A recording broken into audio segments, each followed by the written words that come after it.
Hola, hola.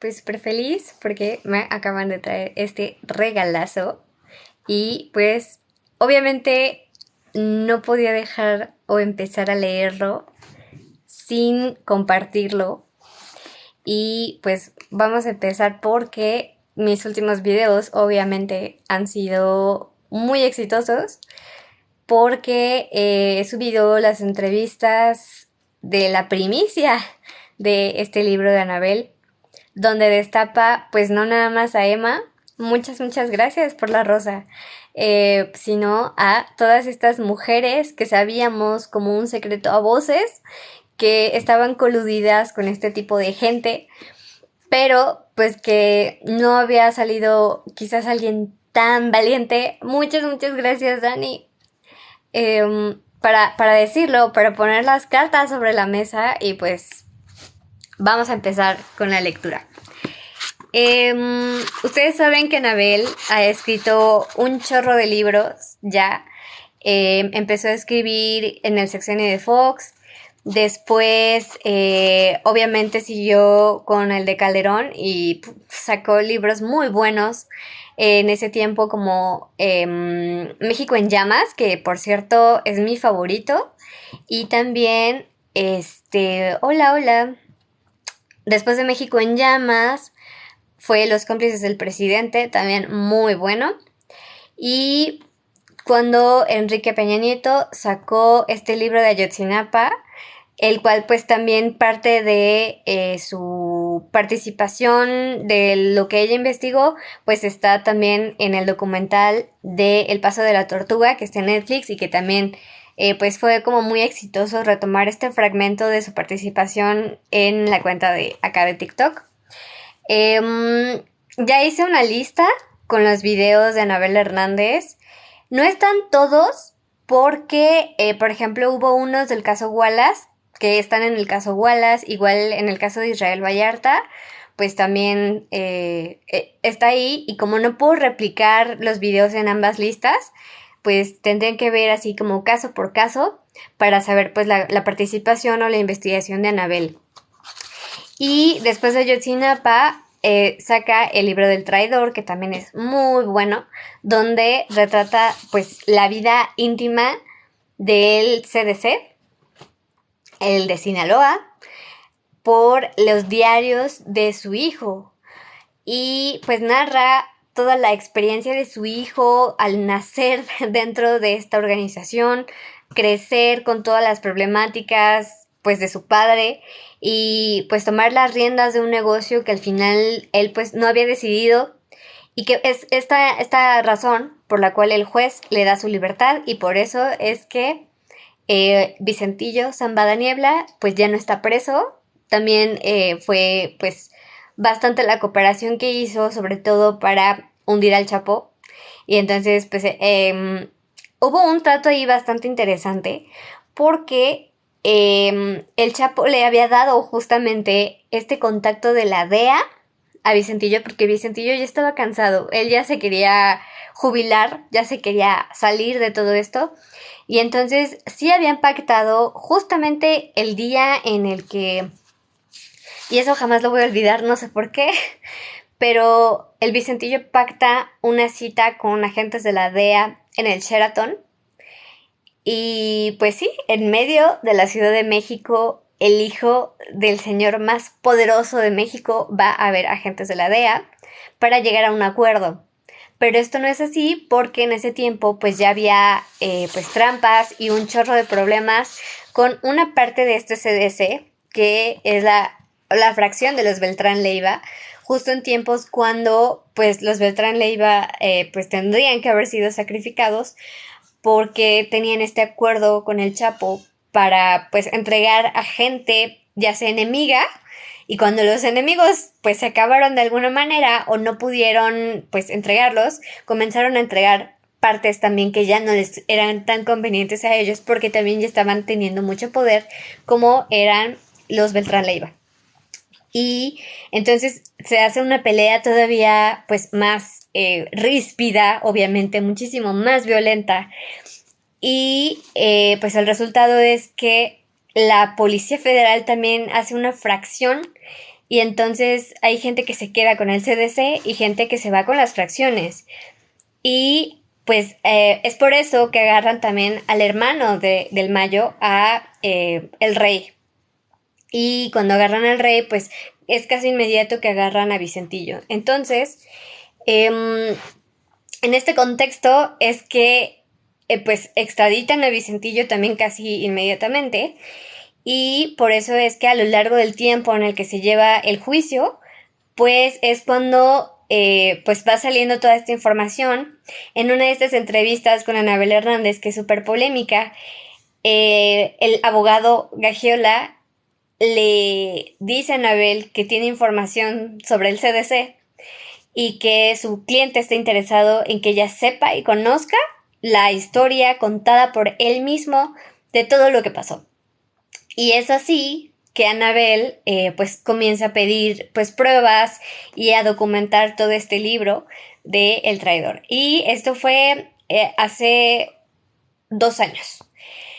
Estos 2 años pues vino la pandemia y pues pasaron algunas cosas que nos hacían pensar, vino un nuevo gobierno que nos hizo dudar, algunos tendrán una filia, algunos tendrán una fobia, creo que no puedes estar en medio, pero nos hacía pensar, pues, ¿qué va a pasar? Porque si hay una persona que nos puede alertar de que algo extraño obviamente está pasando cuando hablamos de un narcogobierno, pues esa debe ser Anabel Hernández. Y pues mucha gente efectivamente dejó de quererla, dejó de creer en ella, dejó, pues sí, sé y me consta que hay campañas de desprestigio en contra de quienes pues inmediatamente se muestran en desacuerdo con el presidente. Pues ya si a mí me parece o no me parece, pues ya es otra cuestión. Lo que sí es verdad, pues es que ella siempre se ha mantenido fiel a la verdad. Y hubo esta separación justo en el momento en el que ella critica cuando Cienfuegos regresa aquí a México y que pues obviamente no hay una investigación, no hay un juicio, Cienfuegos es exonerado, pese al argumento oficial. Y pues es en este contexto en el que llega el nuevo libro de Anabel Hernández, un contexto en el que sabemos que cierta parte de la población ya no la quiere, otros que no la querían, pues ahora ya la quieren. Y pues viene este libro donde quizás ya no hay un hilo de la historia como tal, pero sí nos da herramientas para seguir entendiendo qué pasa. Y como les decía pues hace unos minutos, es algo que ya sabíamos, algo que quizás era un secreto a voces, pero no había tantos valientes para salir a decir, pues es esto, ¿no? Recordemos, por ejemplo, que San Juana Martínez fue quien sacó su libro precisamente de el catálogo de Televisa, que también fue muy sonado. Hubo actrices que también en algún momento dijeron, pues sí, sucedió, otras que dijeron, sí, pero no. También una canción súper famosa de Molotov, de Televisa justamente, que también desde hace muchos años pues lo había publicado. También recordemos, hace poco en Chisme No Like también publicaron sobre el Clan Berumen, que también esos videos están en mi TikTok, lo pueden revisar. Y pues ya se desnudaba toda esta relación de poder. Por ejemplo, los Berumen tienen una relación sumamente fuerte con el Vaticano y es real, o sea, el Vaticano les da a ellos específicamente como las concesiones para poder traer obras de arte y elementos del mismo Vaticano. Entonces, esta conjetura también, esta unión, este vínculo con el Yunque, por ejemplo, que también cuando el Yunque salió a la luz, pues el Yunque también fue pues como espectacular porque ya se sabía de esta organización ultracatólica que quería acabar con el comunismo en México, que recordemos que también para el 2 de octubre, que no se olvida, fue en el 68 y para ese tiempo se quería terminar con pues sí, las comunidades, entre comillas, que eran comunistas, para evitar que la ideología se esparciera. Y pues mírenos ahora en un gobierno que pues es antiderecha, entre comillas. Habrá quien diga que no, habrá quien diga que sí, pero bueno, esa ya es otra historia. Entonces, ahora sí, con ese contexto, pues vamos a comenzar la lectura de Emma y las otras señoras del narco, escrita por Anabel Hernández. Y dice así: para las mujeres de México, que son pilar esencial para reconstruir una nación destruida por un sistema criminal de corrupción, violencia y complicidad. Para ellas que no se rinden ni se venden y siguen adelante todos los días con esfuerzo, sacrificio, amor y esperanza, aún en las condiciones más adversas. Para ellas que luchan por la verdad, para ellas que dicen no a la injusticia, para ellas que lloran a sus seres amados desaparecidos o asesinados, para ellas que no están víctimas de feminicidio, para ellas que sufren violencia y explotación, para ellas que denuncian y rompen los pactos de impunidad. Todas ellas son un ejemplo y un motor para mí todos los días. Y pues sí me llega, ¿verdad? Todas ellas son un ejemplo y un motor para mí todos los días. Y pues sí me llega. ¿Cómo decirles que no me llegó esta? Hola, hola Omar. Y pues este libro tiene una introducción y 10 capítulos. El primero, pues obviamente tiene que ver con Emma Coronel. El segundo es Las mujeres de Don Neto, Doña Blanca, Diana la Diva, Priscila Montemayor, La Barbie y otras muñecas, Alicia en el País de la Coca, El Bombón Asesino, o sea, tiene todo un capítulo, El Bombón Asesino. Lucero, la otra esposa del Chapo. Recuerden que también, pues las esposas famosas del Chapo habían sido, si no me recuerdo, se llamaba Rocío o Rosario. Rosario me parece. La segunda, Griselda, que es la mamá de Ovidio. Y pues la tercera se suponía que era Emma, pues la última oficial. Y El desafío de Emma, Sin trono ni reino y Tras las rejas. El sistema criminal que existe en México tiene rostro masculino, no solo porque... El sistema criminal que existe en México tiene rostro masculino, no solo porque en su mayoría los integrantes de la cúpula y quienes toman las decisiones son hombres, políticos, funcionarios públicos, jerarcas religiosos, empresarios y narcos. Entre otros, se trata de un sistema pues básicamente patriarcal, donde la prepotencia sobre el más frágil, la discriminación, el complejo de superioridad, el narcisismo, el uso de la fuerza y violencia como un mecanismo de control, el menosprecio por la existencia y los derechos del otro son la norma.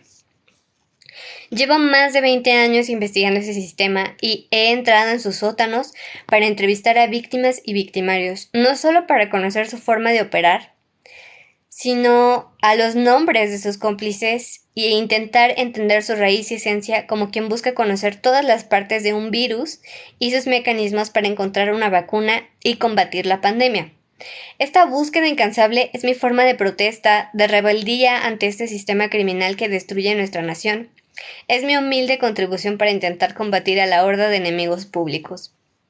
Este libro es parte de este largo camino periodístico de explorar y buscar entender. Hasta ahora, mis investigaciones se han enfocado en diseccionar la operación del tráfico. Y el ingrediente principal, pues, es la colusión que usa como un pegamento a la corrupción y a la ambición de poder.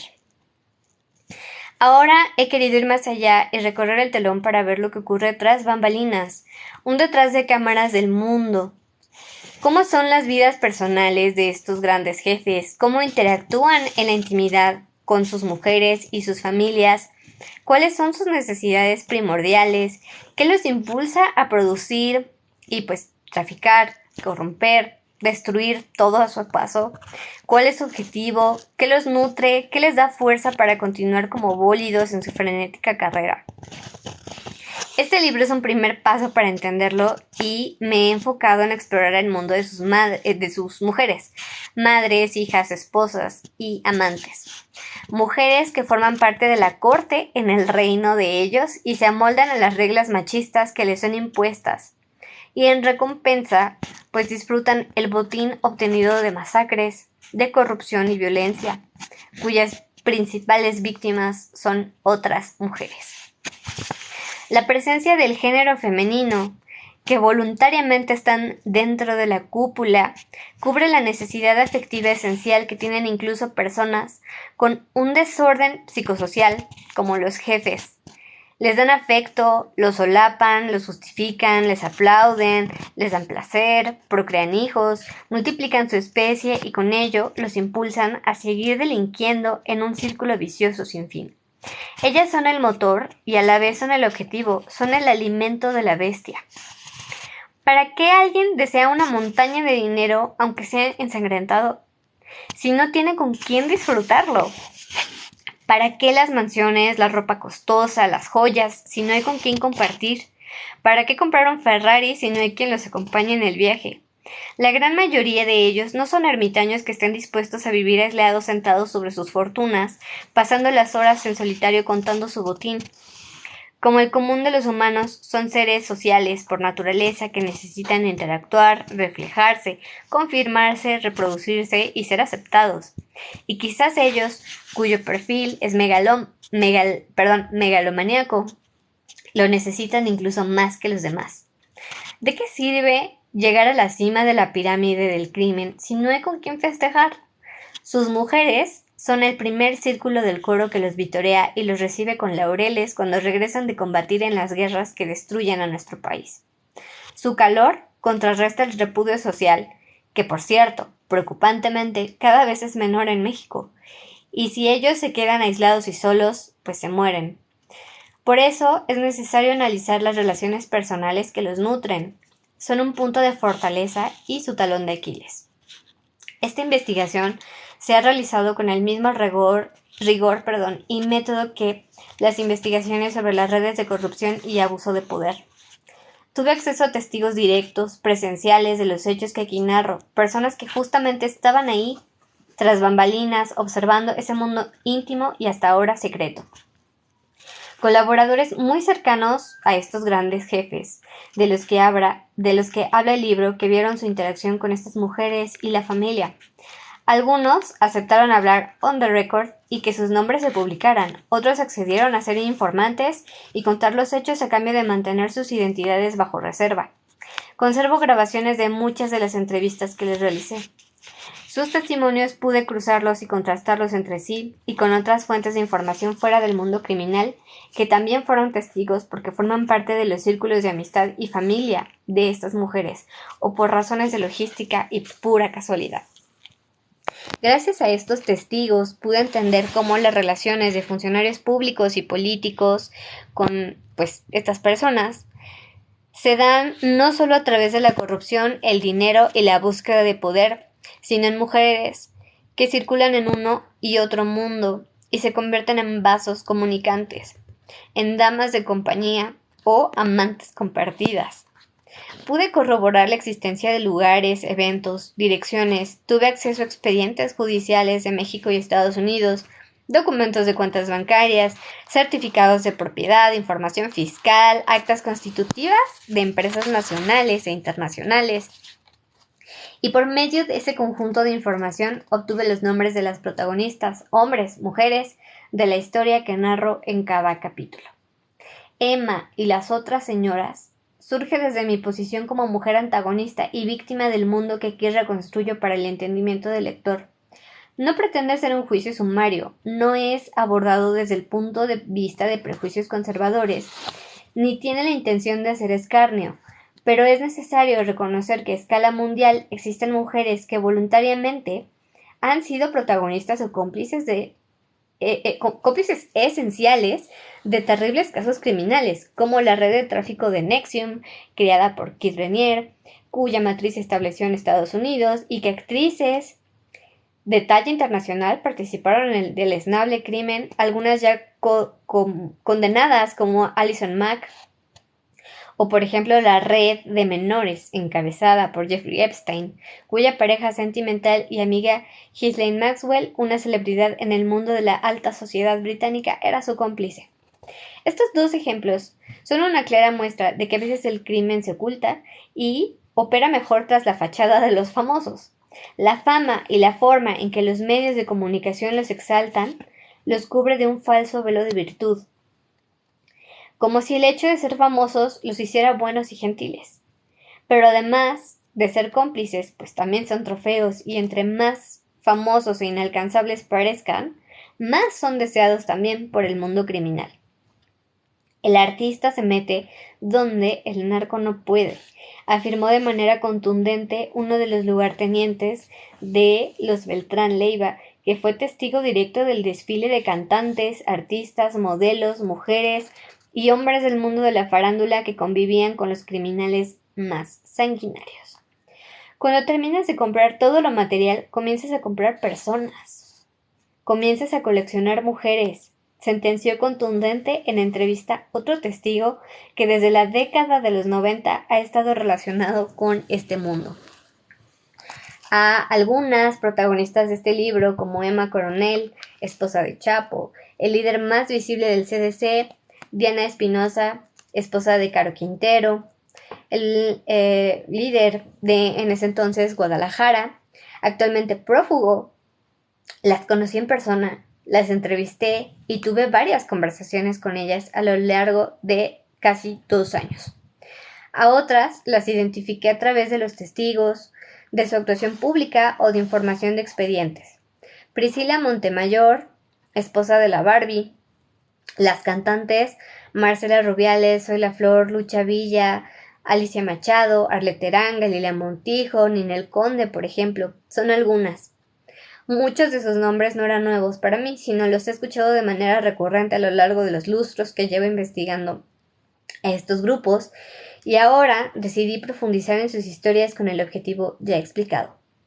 Madres, hijas, esposas, amantes, mujeres que forman parte de este séquito, que se amoldan a este sistema criminal patriarcal, machista, que les imponen sus monarcas. Bailan ante ellos la danza de los 7 velos sobre los cadáveres de los miles que han sido víctimas de los mismos hombres a quienes deleitan con su presencia a cambio de dinero, joyas y propiedades. Todo esto ocurre mientras otros cortesanos, algunos también del mundo del espectáculo, miran, aplauden y se mimetizan, como el actor y exdiputado federal de Morena, Sergio Mayer, Joan Sebastián, Andrés García, entre otros. Y algunos como Enrique Peña Nieto o Félix Salgado Macedonio. Entran y salen de reuniones con estos grupos, con estas personas, en las mismas residencias donde luego ocurran fiestas y fiestas con final feliz. Recorramos juntos el telón.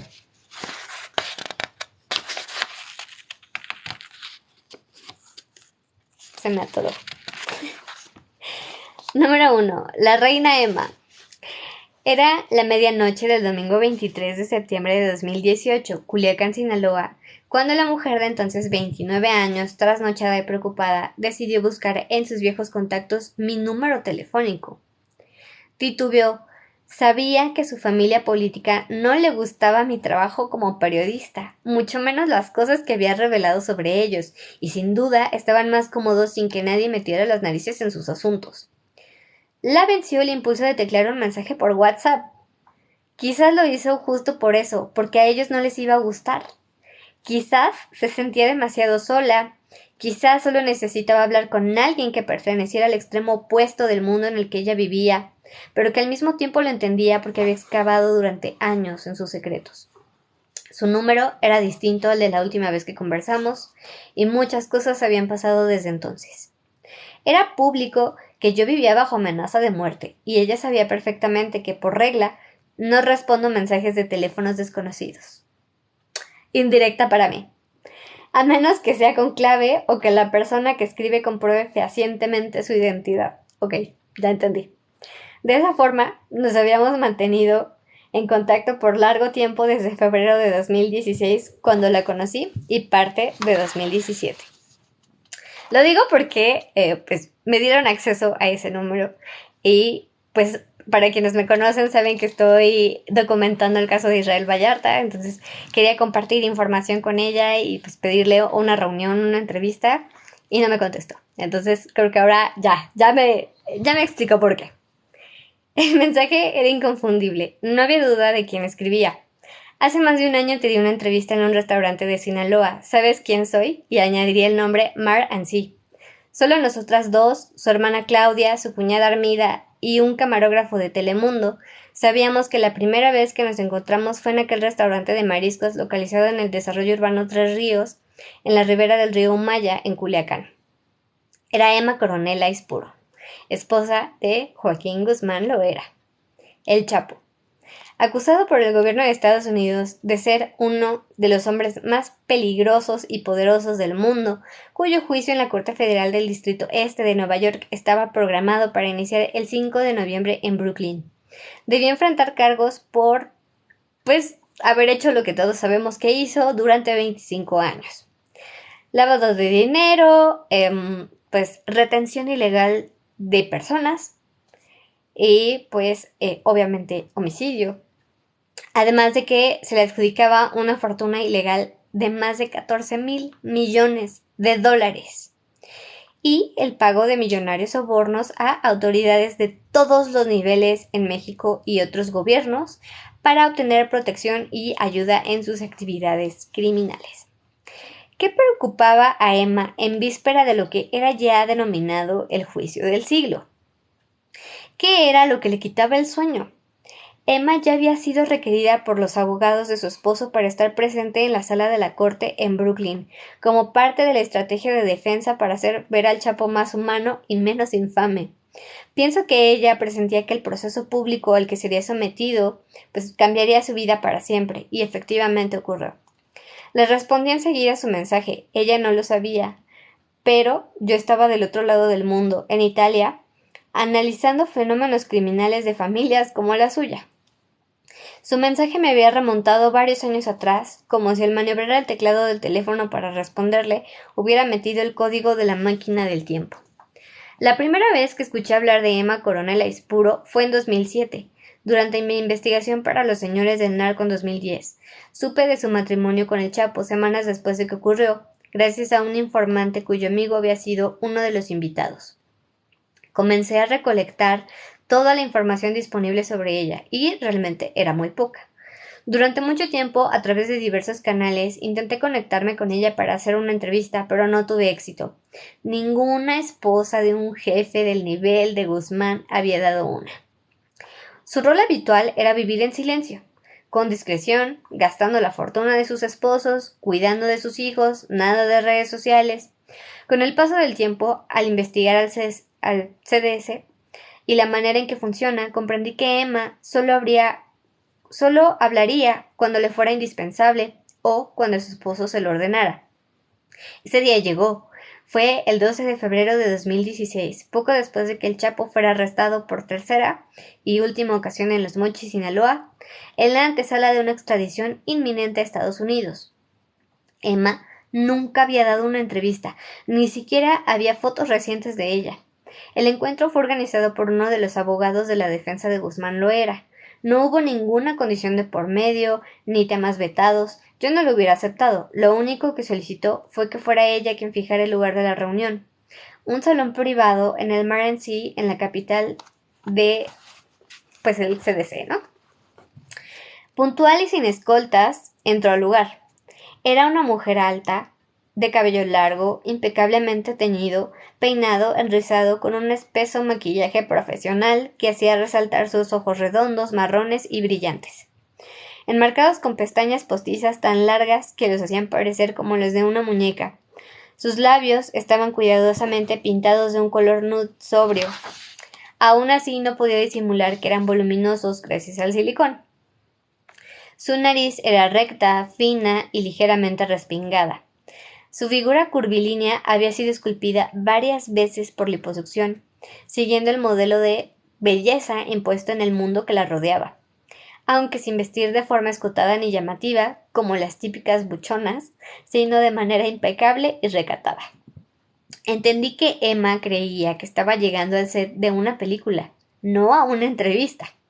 Era la primera vez que su imagen sería transmitida por televisión y quería que fuera impecable.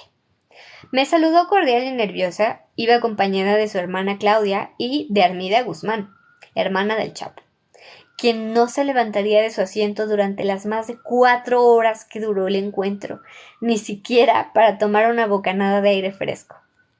El tono de voz de Emma era suave y sereno. pero había algo de fingido, como si estuviera aguantando la respiración. Parecía dueña de sí, aunque contenida como una olla express a punto de estallar. Era solo cuestión de tiempo. Emma era, al menos en apariencia, una mujer totalmente distinta a las fotos que yo conservaba de cuando tenía 17 años. No era solo el paso del tiempo natural, sino como si toda esa alteración estética fuera una especie de armadura que escondía a la persona que había sido antes de conocer al Chapo. Durante años me he sentado frente a frente con pues estas personas, sus mujeres, esposas, hijos, amigos, abogados y cómplices. Una entrevista de la índole de la que iba a tener con Emma es un juego de ajedrez, donde el propósito no es abrumar al otro jugador ni pretender eliminarlo en un jaque mate. Tampoco hacer volar el tablero, sino que quiera volver a sentarse contigo al día siguiente para continuar la partida.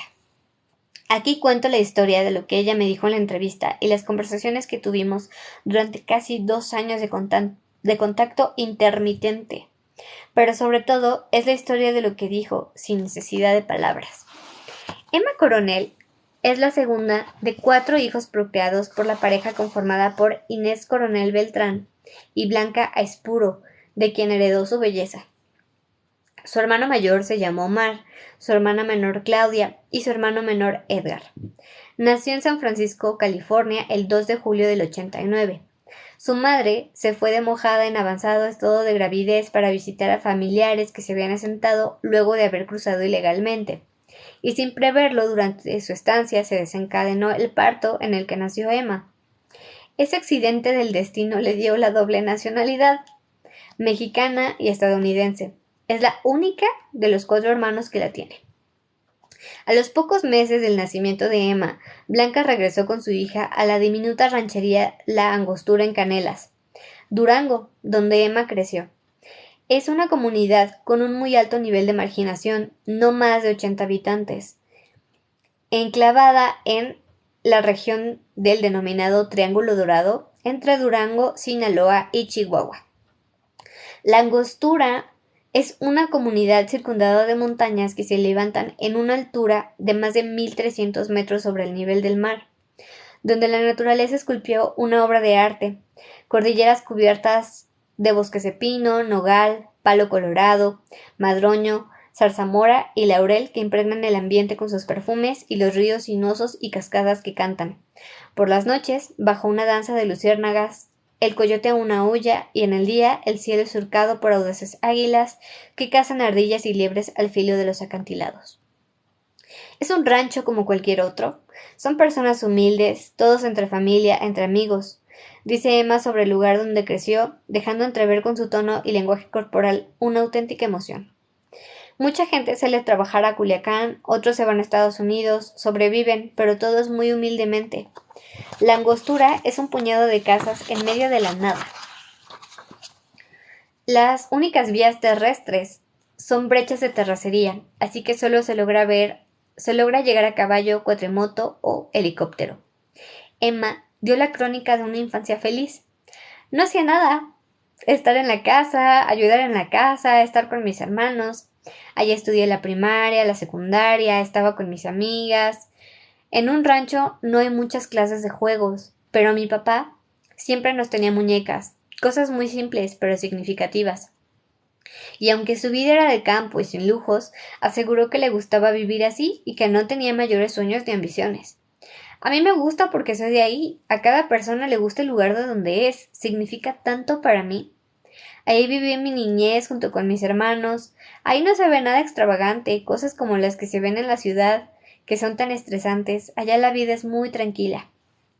Definió a su familia como muy unida.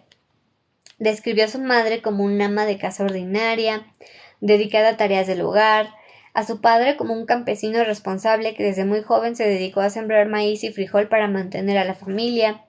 Su papá le enseñó cómo defenderse. Hombres y mujeres aprenden desde muy chicos a trabajar en el campo. El mundo de Emma se transformó cuando llegó esta bestia agazapada que devoraba todo a su paso.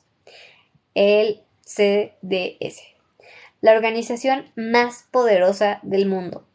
Ellos alteraron el perfume natural de la foresta de la tierra de Emma con el olor a aceite que emana de la marihuana que cultivan. al igual que la amapola. El aullido de coyote era muchas veces opacado por el sonar de metralletas, y el cielo, que por natura pertenecía a las aves, pues era invadido por avionetas que transportaban a los jefes y a la mercancía ilegal cultivada clandestinamente. Así como la organización había alterado el equilibrio y la armonía del triángulo dorado, también trastocó la propia belleza y humanidad de Emma. Todo comenzó con un baile, aquel estúpido baile. A principios de 2006, Emma tenía 17 años. Su entonces novio la invitó a salir como cualquier cita de adolescentes. La llevaría a un baile en una ranchería vecina al lugar donde ella vivía. Una de las pocas diversiones que tenía era acudir a esas fiestas para cantar y moverse al ritmo de la música de banda. Esa tarde se puso unos jeans de mezclilla, la mejor blusa que encontró en su escueto guardarropa y se maquilló de forma ligera como acostumbraba en aquella época. Su rostro ovalado aún era de niña, sus labios eran delgados y sus ojos marrones, aunque grandes, parecían un poco caídos. De 1,70 de estatura, era delgada y larga. Su figura de mujer aún no terminaba de desarrollarse. Al llegar al baile rápido tomaron el centro de la pista, pero al poco tiempo se cruzaron con otra pareja, de un hombre que ya rondaba los 50 años y una muchacha. Emma y el hombre se quedaron frente a frente, cada uno con su respectiva pareja, y el señor sonrió en forma de coqueteo. Al terminar la pieza, Emma iba a sentarse con su novio cuando una persona discretamente se le acercó para darle un mensaje. «Dice ese señor que si quieres bailar con él», expresó el mensajero mientras señalaba al interesado. Era el hombre que le había sonreído en la pista, el Chapo, que para entonces era uno de los fugitivos más buscados por el gobierno de México y Estados Unidos. «Sí, claro que sí», dijo ella consintiendo bailar la siguiente canción. En los ranchos, aunque uno tenga novio, tiende a bailar con todas las personas que te invitan, explicó Emma a modo de justificación. Yo no sabía que él era la persona que decían, yo lo confundía con otra persona, supusimos que era otra persona. Yo nunca ponía atención en las noticias. Al comenzar a bailar con el Chapo, la versión de Emma es que de inmediato le cayó muy bien. Él le preguntó su nombre, de dónde era, y platicaron como lo harían dos desconocidos. De todo y de nada. Solo bailaron una pieza y Emma se fue a casa. Según ella, no lo volvió a ver hasta casi finales de 2006, cuando ella se inscribió en el concurso de belleza de la Feria del Café y la Guayaba, el evento social más importante en Canelas. Cuando Joaquín conoció a Emma, era ya un mujeriego empedernido, tenía fama de que ninguna podía resistir en Canelas. Cuando Joaquín conoció a Emma, era ya un mujeriego empedernido, tenía fama de que ninguna podía resistirse a él por convicción o a punta de pistola. Cuando Joaquín conoció a Emma, era ya un mujeriego empedernido, tenía fama de que ninguna podía resistirse a él por convicción o a punta de pistola. También nacido en el Triángulo Dorado, en La Tuna, en Badiraguato, Sinaloa, ya tenía muchos años inmersos en este mundo, y su rostro ocupaba pósters de Badiraguato, Sinaloa, ya tenía muchos años inmersos en este mundo, y su rostro ocupaba pósters publicados por los gobiernos de México y Estados Unidos que ofrecían millonarias recompensas a quien diera información veraz que ayudara a su detención. Es el mayor de 6 hijos procreados por el matrimonio de Emilio Guzmán y Consuelo Loera. Su padre lo llevó a trabajar a los campos de siembra ilegal desde que tenía 7 u 8 años, por eso nunca pudo pasar el tercero de primaria. El ciclo dejaba siempre inconcluso para ayudar con la siembra, luego la cosecha. Emilio era duro con su hijo, lo golpeaba y el dinero que ganaba con esa venta se lo gastaba en alcohol y mujercillas, por lo que la familia quedó hambreada. Hay quienes piensan que Guzmán es una especie de pigmeo. La realidad es que el Chapo, de acuerdo con los expedientes oficiales, mide 1,65, la estatura promedio de un hombre mexicano. Y si bien su sobrenombre significa pequeño, en la Sierra de Sinaloa es la forma en la que la gente se refiere afectuosamente a niños y muchachos. Como sea, solo para el registro, Emma era más alta que él. Desde muy joven, más o menos a la edad que tenía Emma cuando la conoció, el Chapo comenzó a sembrar su propia plantación con la ayuda de su primo Arturo Beltrán Leiva, que vivía en La Palma, en el mismo Badiraguato. El primer registro que hay de él en el mundo a mayor escala es como chofer de Miguel Ángel Félix Gallardo. que junto a Ernesto Fonseca Carrillo, mejor conocido como Don Neto, y Rafael Caro Quintero, el Príncipe, conformaron a fines de los años 70 el llamado Grupo de Guadalajara, cuya matriz era la capital del estado de Jalisco. Además de chofer, el Chapo tenía un grupo al que conocían como los dormidos y hacían el trabajo más sucio de la organización criminal. Amenazas, retención de la libertad, tortura, etcétera, etcétera. Escoltas de Don Neto afirmaron que en aquel tiempo el Chapo propio pues también torturaba y ejecutaba a sus víctimas él mismo y que también era adicto. Afirman que en el 85 participó directamente en la tortura de pues el ya famosísimo Kiki Camarena, hecho que llevó a la caída del grupo de Guadalajara. Don Neto, el Príncipe y Félix Gallardo terminaron en prisión por dicho evento. Pero para su fortuna, el Chapo era aún tan minúsculo que la organización pues nadie se había percatado de que existía. Y tras la caída de ellos, se fue a trabajar con Amado Carrillo. Era aún tan minúsculo que la organización pues nadie se había percatado de que existía. Y tras la caída de ellos, se fue a trabajar con Amado Carrillo, que era sobrino de Don. Y tras la caída de ellos, se fue a trabajar con Amado Carrillo, que era sobrino de Don Neto, y quien creó el grupo de Juárez. En ese tiempo, Mayo Zambada estaba creando el de Sinaloa y Amado le rendía pleitesía y atendía sus instrucciones el grupo de Juárez.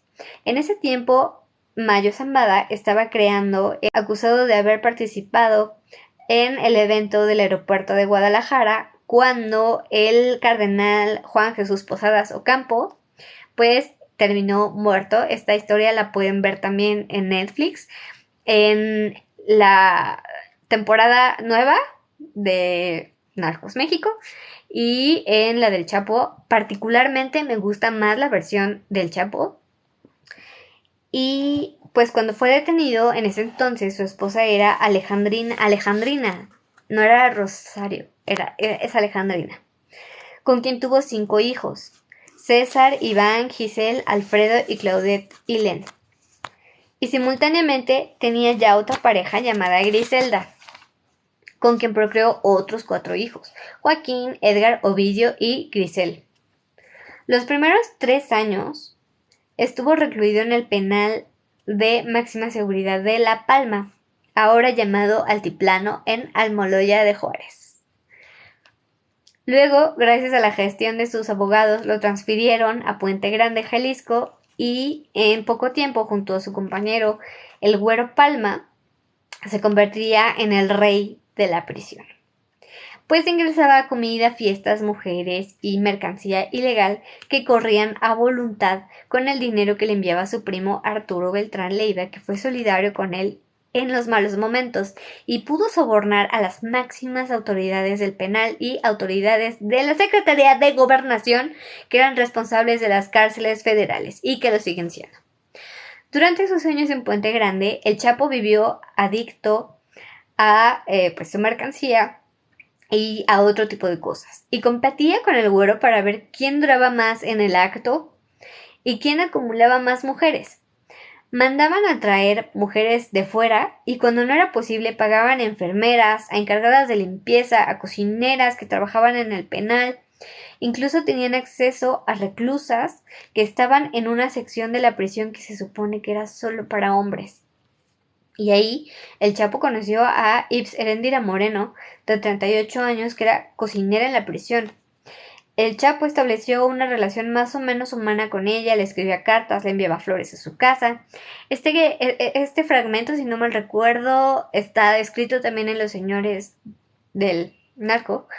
Y pues decía haberse enamorado porque cocinaba unas enchiladas iguales a las de su madre. Al mismo tiempo se vinculó con Zulema Julia, una joven de 23 años, que estaba acusada de robo y que fue, pues, injustamente encarcelada ahí. El Chapo la embarazó al menos 2 veces. Al Chapo, pues, ordenó que fuera abusada tumultuariamente. Este pasaje de la vida del Chapo, narrado por primera vez, efectivamente, en Los Señores del Chapo, sería uno de los que más atormentarían a Emma durante mucho tiempo. No lo podía creer y me lo reclamaría constantemente. Uno de sus principales cómplices de esas atrocidades y excesos era el subdirector de seguridad del penal, Dámaso López Núñez, alias el licenciado, quien renunció a su cargo apenas unos meses antes de concretarse la fuga, solo para irle allanando el camino fuera al Chapo. En enero de 2001, con los funcionarios dentro y fuera del penal en el bolsillo, se escapó de prisión. La versión oficial es que se había fugado en un carrito de lavandería. La realidad es que había salido por la puerta principal vestido de policía con la complicidad de diversas autoridades federales, entre ellos García Luna, titular de la Policía Judicial Federal, que después se convertiría en la AFI, y tomó el control de la prisión junto con su mentor Jorge Tello Peón, subsecretario de Gobernación, quien desde hacía un año sabía que quién controlaba la cárcel, pero lo había dejado operar hasta concretar la fuga. Cuando el Chapo sale de prisión, se reencuentra con Dámaso, lo hace su amigo, su brazo derecho y hasta su compadre. Tuvo el cobijo de su primo Arturo Beltrán Leiva, la del Mayo Zambada, y pocos meses después, en conclaves celebrados en distintas partes, se creó la Federación, un conglomerado de grupos en los que se encontraba Sinaloa, comandado por el Mayo, Juárez por Vicente Carrillo, Colima por Jesús Adán y Luis Amezcua, Milenio, los hermanos Valencia y El Azul, por ejemplo, guardian el negocio de las anfetas. A la par de los hermanos Amezcua, tenía mucho poder económico, pero pues fue ultimado en 2010 y algunos pensaban que era tío de Emma. No es verdad, simplemente tenemos el mismo apellido. Hay muchas personas que se apellidan igual y no son familia. El señor no es mi tío y de hecho no lo conozco, explicó ella en 2016. También han dicho que es mi papá y otros que es mi tío, pero no es mi familiar. No sé si es mi familia y yo no lo sé, pero yo sé que él no es mi familia. Nunca nos hemos visto. Cuando el Chapo bailó con Emma por primera vez en 2006, él ya era una figura mundial. Lo catalogaban como una persona que había incluso llegado a acumular más poder que el propio Pablo Escobar, que hasta entonces era el máximo emblema del crimen en Latinoamérica. Emma narró que después del baile fue su novio quien terminó la relación con ella, y eso le hirió. En noviembre de 2006 salió la convocatoria para que las jovencitas de Canelas se enlistaran para competir en el concurso para ser reina de la Feria del Café y la Guayaba, que se llevaba a cabo desde 1960. Dicho concurso es el principal evento del año en la región y culmina en el mes de febrero siguiente con la coronación de la reina y los días de fiesta. En el pueblo se instalan juegos mecánicos, luces de colores, hay eventos deportivos, jaripeos, juegos mecánicos, luces de colores, hay eventos deportivos, jaripeos, carrera de caballos, pelea de gallos, llegan a tocar bandas para amenizar los bailes de rancho. Y los requisitos básicos para ser aspirante a reina estaban previamente establecidos. Estatura, delicadeza, inteligencia, porte, belleza, en suma, una verdadera reina. Pero no bastaba cumplir con el perfil, sino que era necesario tener recursos económicos para hacer campaña y obtener la simpatía y voto de los lugareños, colocar pósters, mantas en diferentes poblados del municipio para promocionar a la concursante, ordenar la fabricación de camisetas con el retrato de la candidata, organizar eventos, dar uno que otro regalo como recuerdito, así como vestuario, salón de belleza para maquillaje y peinado, como es usual en ese tipo de concursos, incluso en las comunidades más pequeñas. La familia de Emma no era una familia de recursos, y su padre en ese entonces era un campesino como cualquier otro, y que pues también se dedicaba a los cultivos legales o ilegales, como lo hacían prácticamente todos en la región. En el mercado mundial, pues el que cultiva es el eslabón más débil, y pues el señor Inés Coronel estaba justo en ese rango. Para el día 20 de noviembre la lista se cerró con 5 concursantes. Emma, de la Angostura, Baudelia Yala Coronel, del Ranchito, Rosa Sandoval Abitia, de la cabecera municipal, Alma Díaz Rodríguez de Zapotes, Nancy Herrera Vizcarra, de Mesa de Guadalupe, Emma pronto comenzaría a destacar entre las más competidoras, no solo porque era la más agraciada, sino porque era la mejor vestida. En las fotos que quedan como memoria del evento, eso sale a relucir. Pero, ¿quién era su mecenas? En Canelas ya se hablaba de un romance con el Chapo, y aunque Emma lo negaría para al menos atribuirse esa pequeña victoria por méritos propios, ya no lo volví a ver hasta meses después cuando estuve concursando para ser reina y gané. Que no fue por dinero o amistades de él, sino por amistades de mi papá, de mi familia, porque allá a quienes conocían eran nosotros. Gané con muchísimos votos y a partir de ahí fue cuando se hizo un escándalo y ya estaban implicándolo en mi vida y todavía no era así. Correo de la montaña. Ese día, se afirma, llegaron cerca de 200 motonetas con hombres vestidos de negro, la cara cubierta con pasamontañas y armas al hombro, quienes colocaron en las principales salidas y entradas de Canelas. En la pequeña pista clandestina aterrizó una avioneta con el grupo de los Canelos de Durango, una banda que sin duda la familia Coronel no solo tenía recursos para pagar. Se afirma que llegaron otras aeronaves con personas vestidas con uniforme tipo militar, pues que obviamente estaban armadas, el Chapo, que había hecho un recorrido por el pueblo del brazo de Emma que culminaría en la plaza principal, donde los escoltas habrían abierto camino para la entrada triunfal de la pista del campo y la adolescente con el grupo sonando. Llegó el día de la votación y Emma resultó triunfante, sin ninguna sorpresa por parte de sus competidoras. Hasta 2006, el espacio donde se llevaban a cabo los eventos de la feria era una sencilla cancha asfaltada. En 2007, cuando Emma fue coronada, se le agregaron a la construcción corredores de concreto hidráulico, alumbrado, barda perimetral, baños públicos, estructura metálica techada. Ahí, en un típico baile de pueblo, toda enjollada, ataviada con un chocante vestido dorado sin manga, coordinado con una capa del mismo tono, ribeteada en rojo para hacer la indumentaria más llamativa, fue coronada como Emma. A su lado estuvieron sus padres, Inés Coronel y la bella Blanca Espuro, como si fueran una pareja feliz. Desde el 61 fue coronada María Elena Gamboa Castillo, la nena. 44 reinas del café y la guayaba habían ostentado el cetro antes que Emma. Emma I, aunque ninguna se había vuelto mundialmente famosa como ella. Pero no todo era color de rosa. Emma había crecido realmente en un hogar disfuncional, lejos de la familia modelo que ella había dibujado. Sus padres tenían constantes problemas porque Inés era un bebedor empedernido y desobligado con su familia. Entre la pareja no solo había frecuentes discusiones a gritos, sino que en ocasiones el padre de Emma golpeaba a su madre en presencia de los niños. El matrimonio Coronel podía pasar meses separado. Inés se iba a Sonora y Blanca se quedaba sola a cargo de sus 4 hijos.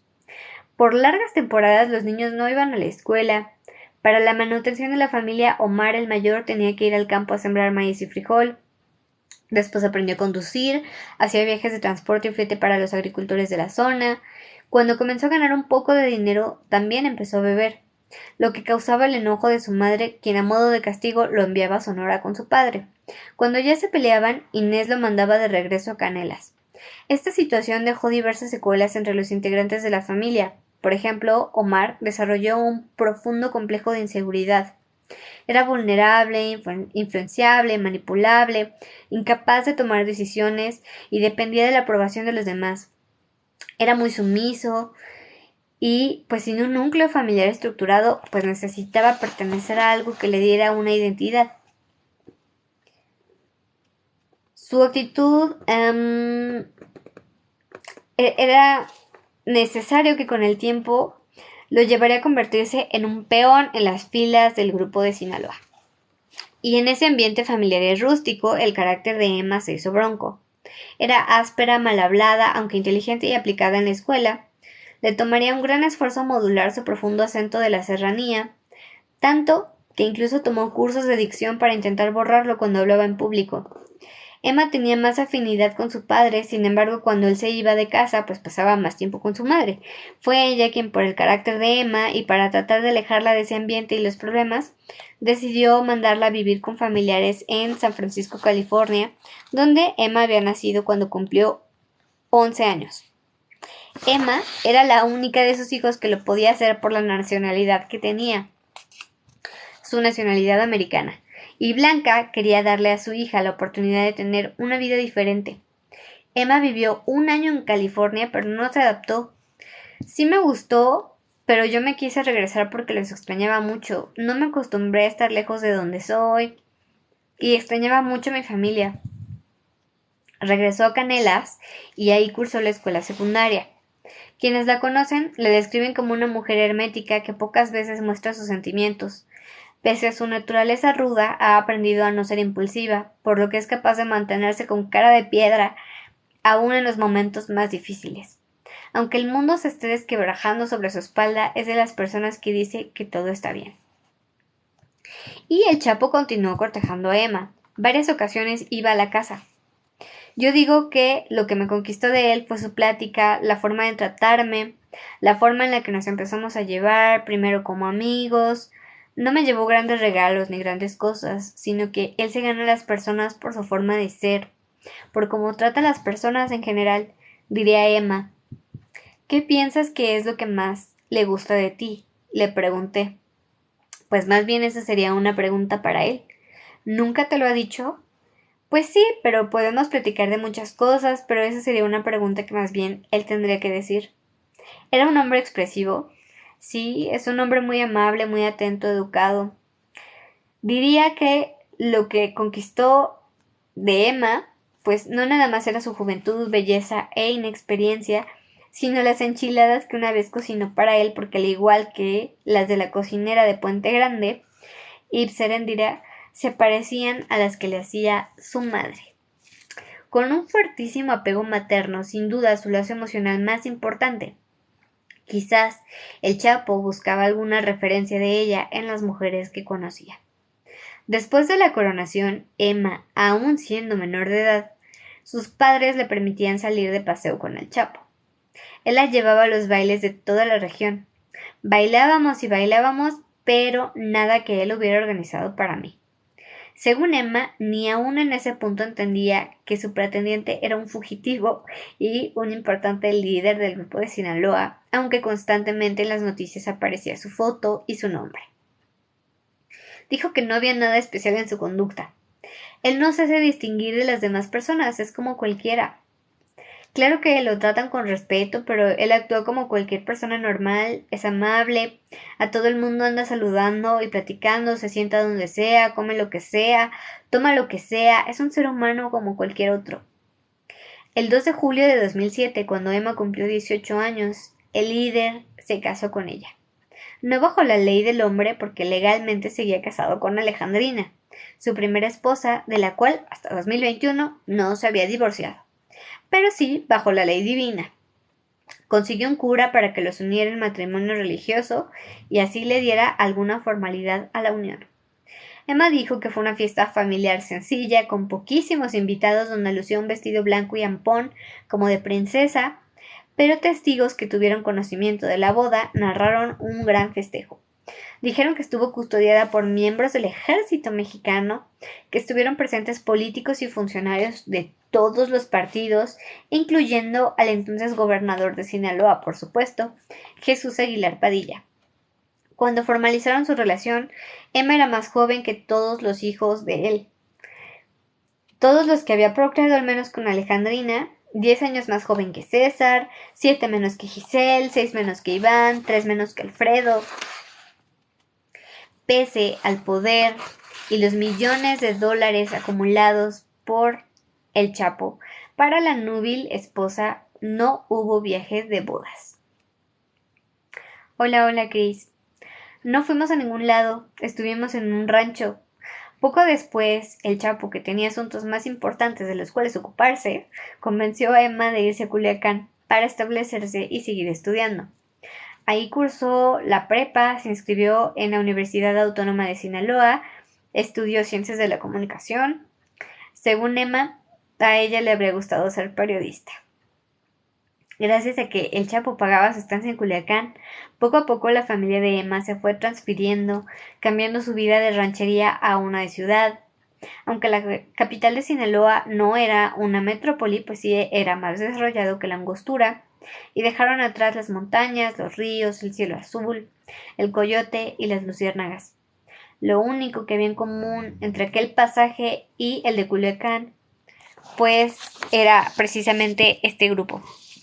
Cuando empezó a salir en los medios que nos habíamos casado, fue cuando empezó a caerme el 20 de las cosas, aunque pues en ese tiempo no le di tanta importancia porque tenía 18 años. Con el pretexto de que él era el hombre más buscado, el Chapo nunca vivió con Emma en un matrimonio en forma. La pareja se veía en un inicio cada fin de semana, pero luego los encuentros serían más esporádicos hasta volverse casi inexistentes. Por cuestiones de seguridad, él se movía de un lugar a otro. Cuando llegaba a algún punto estable la mandaba a llamar. Sí, escuchaba que había días en que no la pasaba tan bien, pero pues no yo iba cuando estaba tranquilo. Según Emma, los primeros años de matrimonio fueron muy normales. Siempre nos hemos llevado muy bien, es un hombre muy atento, muy cariñoso, muy respetuoso, muy alegre. Casi que se terminan los problemas cuando lo ves a él. Sabes que tiene muchos problemas, pero está como si nada, todo muy normal. El Chapo, pues a sus ojos, el real tampoco existía. Es un hombre como cualquier otro, no es violento, no es grosero, nunca lo he escuchado decir una mala palabra, nunca lo he visto exaltarse o estar molesto con nadie. Asegura que nunca lo vio armado. Al menos dijo que ella se hubiera dado cuenta. Y justo estas declaraciones, estas frases están también en uno de los videos de la lista de Anabel Hernández sobre Emma. Sobre los hobbies de su esposo, aseguró que lo que más le gustaba era pasar tiempo con sus hijos platicando. Como cualquier hombre, no tiene nada extravagante. Los mejores momentos son los que pasas con tu familia, dijo Emma al describir a su esposo como si fuera un gerente de McDonald's y no el de una organización transnacional. Aunque Chapo apenas terminó tercer año de primaria, para ella era un hombre capaz. Pudo estudiar poco, ahora sí que su inteligencia es a base de las vueltas de la vida. Es un hombre muy inteligente, muy humano, dijo Emma, ladeando la cabeza cuando alguna de las cosas que decía eran más inverosímiles que las anteriores. La realidad es que el Chapo se había mimetizado a tal grado con el crimen que era inmutable ante la presencia de Emma y de cualquier otro ser viviente. Cuando años después se le preguntó si pudiera usted cambiar el mundo, ¿lo cambiaría? Él fue básico en su respuesta.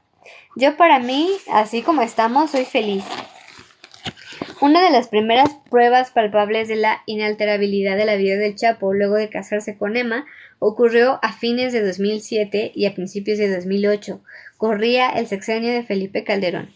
Y a través de la red de corrupción que tenían los miembros de la federación dentro del gobierno federal, le pidió a la Barbie, uno de sus principales colaboradores es su primo, Arturo Beltrán, que buscara a una autoridad dentro del altiplano para hacerle llevar ropa térmica a su hijo Iván Guzmán Salazar. Era invierno y su hijo había mandado el mensaje a su padre de que hacía mucho frío adentro. Llevaba recluido casi 3 años. El Chapo ya había pasado por ahí y sabía qué cruda era esa temporada. Y que sigue siendo. El 13 de febrero de 2005, a los 22 años, Iván fue arrestado en la carretera Tezistán por la policía de Zapopan, Jalisco, a bordo de una BMW roja junto con otras 3 personas. En un principio lo acusaron de ser autor intelectual de un evento que sucedió ese mismo día, pero gracias a los abogados contratados por el Chapo solo fue acusado de lavado de dinero. Entre todos los crímenes cometidos por el esposo de Emma, hacerle llevar ropa térmica a su hijo parecía una cosa casi inocente, y no requería que el Chapo pidiera el favor a un alto funcionario, aunque tuviera la forma de hacerlo. La Barbie se volvió de un operador que en esa época tenía como escoltas a un teniente coronel y a un teniente del ejército mexicano adscritos a la PGR, les consultó si conocían a alguien que pudiera cumplir con esa encomienda. Con una sola llamada, uno de los militares encontró a la persona indicada, un guardia de la prisión que podía hacerle llegar la ropa al hijo del Chapo. El custodio cobraba $100,000 por el favor, pero por ambición los militares calcularon que el líder tenía suficiente dinero como para pagar mucho más y decidieron pedir $500,000 para entregar la vestimenta. Al operador de la Barbie le pareció excesivo. Los militares le ofrecieron compartir $100,000 del negocio, pero como él sí entendía quién era el Chapo, dijo que él no participaba. Y para quitarse el compromiso de encima, lo que hizo fue poner en contacto a los oficiales del ejército con gente del Chapo para que entre ellos decidieran. Cuando Chapo supo que la cifra que estaban pidiendo, incluso para él, sonaba exagerada, eran solo un par de camisetas y ropa interior térmica. Pero como se trataba de su hijo, aceptó y pagó el dinero. Y después se puso a investigar realmente cuánto había costado el servicio. La Barbie preguntó preocupado a su lugarteniente qué había pasado, porque el Chapo estaba muy enojado y le contó lo que había sucedido. Ese invierno, Iván pasó menos frío. Pero a los pocos días, los 2 militares fueron levantados y torturados, y sus cuerpos se abandonaron en las inmediaciones del Aeropuerto Internacional de la Ciudad de México, por escarmiento a cualquier otro que quisiera pasarse de listo. A inicios de 2008 ocurrió una fractura en la Federación y comenzó una sangrienta guerra entre Sinaloa y los Beltrán Leiva. Lo que les comentaba al principio a los que han estado aquí desde el principio.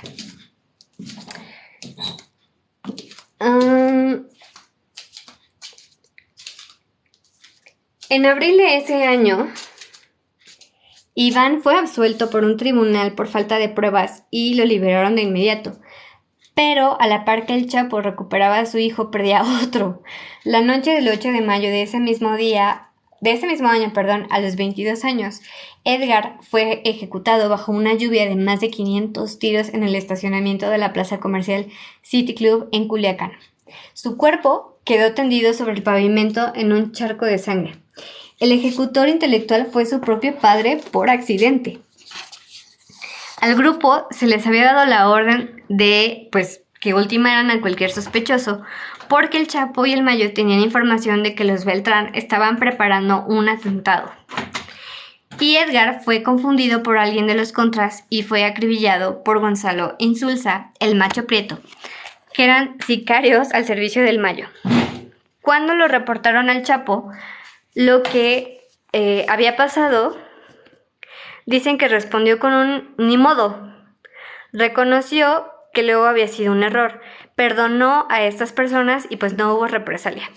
La ofensa de haberle cobrado $500,000 para la ropa térmica era más grave que lo que había pasado con su hijo.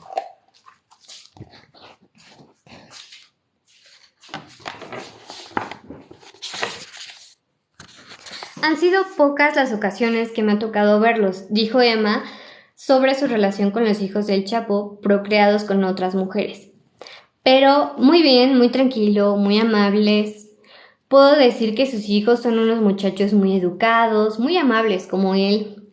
No obstante, dentro del grupo era sabido que la relación de Emma con ellos era tensa. No la consideraban la esposa de su padre y no le daban su lugar. Emma quedó embarazada a finales de 2010, principios de 2011, desde que se había casado y con sus documentos de ciudadana americana iba frecuentemente a Estados Unidos, por lo que no fue raro que decidiera viajar en julio de 2011 para parir en un hospital de California. Yo le dije que había ido al doctor y que íbamos a tener 2 hijos. No sabíamos si nenas o nenes, pero estaba muy emocionado. Él dijo que quería que fueran niñas porque las niñas son más cariñosas con el papá. Desde que nacieron ya se encargaron de ganárselo. El 15 de agosto de 2011, a los 22 años, Emma dio a luz a 2 gemelas con las que crecía la ya de por sí numerosa prole del Capo. Él mismo se adjudica ser padre de 18 hijos. Una de las gemelas quedó registrada bajo el nombre de María Joaquina en honor al padre y la otra como Emmalí Guadalupe. Emma había intentado mantenerse lejos de los reflectores y creyó que metiendo la cabeza en un agujero pasaría desapercibido su parto en California, y no fue así. El gobierno de Estados Unidos la monitoreó desde su entrada y tomó nota del nacimiento. Días después, el diario Los Angeles Times publicó la noticia con hincapié en que, aunque el registro civil del condado de Los Ángeles, el nombre del padre quedó en blanco, sí quedó el registro de la madre, Emma Coronel. Para bautizar a las gemelas, escogió como flamante padrino a Dámaso, el licenciado, el mismo que había ayudado a corromper a todo y a todos en Puente Grande, y quien se había convertido en su brazo derecho. Cuando sí ya empecé a preocuparme más fue cuando nacieron mis hijas y salió en medios.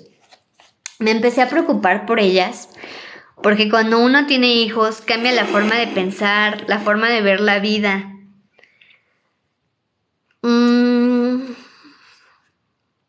Fue entonces cuando ya empecé a pensar en la situación.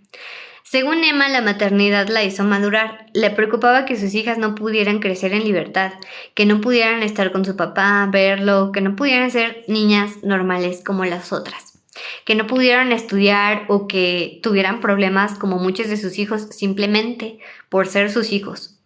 Decía que no quería que cuando crecieran pudieran ser juzgadas, que las puedan señalar por cosas que ellas no tienen ni idea, que les hablen mal de su papá por cosas que ellas escuchan, que pueden sentir mal.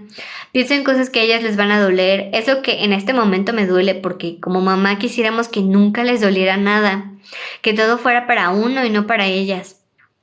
Cuando Emma habló de sus hijas, fue otro de los pocos momentos en los que dejó asomar alguna emoción auténtica detrás de la máscara. Quizá por eso me sorprendió lo que dijo después. Describió con absoluta naturalidad cómo sus hijas crecieron viendo que su papá salía en televisión y cuando ocurría, corrían a abrazar la pantalla.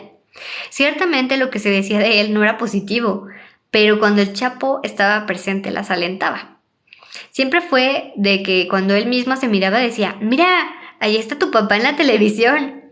Cuando lo pasan en las noticias, ¿ellas corren a abrazar el televisor? Pregunta Emma, yo misma estupefacta. Claro, las dejo que lo vean porque no entienden todavía la magnitud de las cosas. Ellas no saben, nada más lo ven y dicen, es mi papá. Afortunadamente no se dan cuenta de la gravedad de las cosas. Y como anticipaba líneas arriba entre lo que más alteraba a Emma de lo que yo había revelado del Chapo en Los Señores del Narco, estaba que había ordenado la violación de una de las reclusas en Puente Grande, porque se había negado a tener relaciones con él. Varias veces reclamó que esa era una de las cosas del libro que más había molestado al Chapo y a sus hijos mayores. Él sería incapaz de tocar a una mujer por las malas, de obligarla a hacer algo que no quiera. Te lo digo y puedo jurar que es la verdad. No sé de dónde sacan este tipo de cosas tan fuertes y muchas veces las personas las creen. Esa es una de las cosas que me lastiman mucho y que me ha tocado ver. No sé de dónde han sacado ese tipo de información, en qué se basan para decir que es un hombre sanguinario, incluso violador, cosas muy fuertes que no tienen un respaldo. ¿De dónde sacan esa información? ¿De dónde sale que es responsable de todas las cosas que le acusan? Se me hace muy injusto tratar de decir todas esas barbaridades. Y estas declaraciones también las pueden encontrar en mis videos de TikTok en la serie de Anabel Hernández, donde habla de Emma Coronel en las entrevistas con Emma. Durante meses de conversaciones, Emma me insistió mucho sobre este punto que sin duda era muy sensible para ella. Incluso me pidió que borrara esa parte del libro publicado en 2010, pero al igual que otras cosas era algo que ya no podía editar de la realidad solo porque no le gustaba. La violencia del Chapo contra las mujeres estaba escrita en el expediente judicial abierto tras su fuga en 2001 y había diversos testigos que narraron el cruento episodio. Pero aún a ese se añadirían más víctimas, como la empleada bancaria Blanca Estela Peña García de Nayarit, cuyo hermano Marcelo Peña era empleado de él. Después se volvió testigo protegido que dio información sobre las operaciones de su jefe. Y antes de ser detenido en el 93, el Chapo quiso seducirla en cuanto la conoció. Intentó de todo, le mandó cientos de rosas rojas arrojadas desde una avioneta y al negarse, él la raptó, abusó de ella y bajo amenazas la tuvo como su pareja durante algunos años. Habrían tenido 2 hijos producto de esa relación. No juzguen a las personas nada más por lo que escuchan o por lo que dice el gobierno, a veces injustamente. No todo lo que dicen de las personas es cierto. No se dejen engañar, no crean tantas cosas que dicen de él, que es un monstruo. Estaba escuchando un comentario donde decían que era una bestia. No son ciertas todas esas cosas que dicen. Cada quien tiene su punto de vista, cada cabeza es un mundo, cada persona puede opinar o pensar como quiera. Muchas personas podrán juzgarme porque la esposa de este hombre tan peligroso dice todas esas cosas. Como cualquier humano, él para mí no es el Chapo, mi esposo. Cualquier hombre que hubiera sido, lo hubiera defendido igual, es el papá de mis hijas. ¿Usted sabía a qué se dedicaba? Le pregunté. No, respondió mientras instantáneamente ladeaba la cabeza mirándome a los ojos. De hecho, a mí no me consta que él trafique. Nunca he visto drogas, ni con él, ni con nadie. Nunca lo he visto haciendo algún trabajo o cosas así. A mí no me consta. La observé con detenimiento, en silencio. Al verla y escucharla, daba la sensación de estar ante una de esas muñecas que habla y camina si se les aprieta el botón.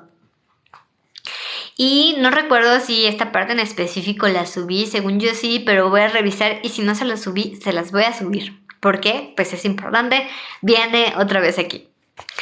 En abril de 2013, ya durante el gobierno de Enrique Peña Nieto, el padre de Emma Coronel, Inés Coronel y su hermano mayor Omar fueron detenidos en Agua Prieta, Sonora. Y la autoridad dijo que el suegro del Chapo había confesado que se dedicaba al cultivo en la Sierra de Durango y pues que operaba vía terrestre a Arizona, Estados Unidos.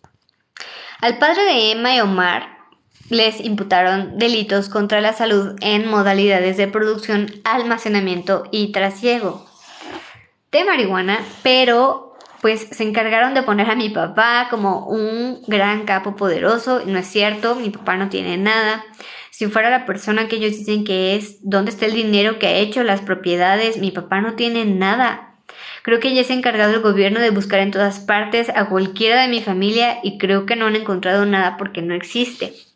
Dijo Emma con vehemencia, como si en verdad se tratara de una grandísima injusticia.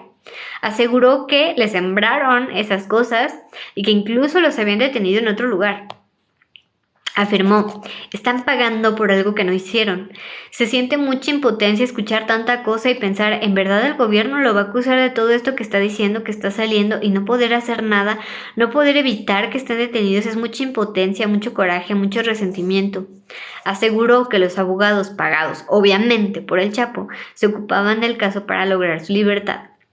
Y las repercusiones de la vida para la que Emma había sido elegida cuando apenas tenía 17 años se harían mayores. Una mañana, como abonero, el destino tocó su puerta para cobrarle un primer pagaré.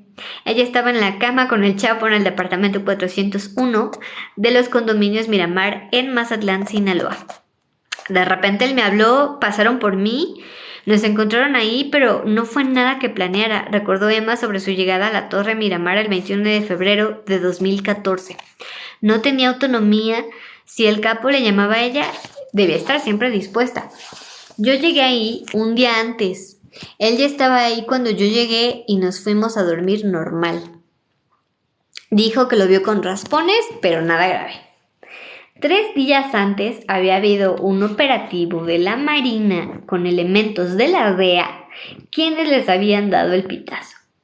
Me dijo que se había tenido que salir, que había habido problemas. Ya lo había visto en televisión, pero estaba bien. Él en ningún momento demuestra que esté preocupado por algo.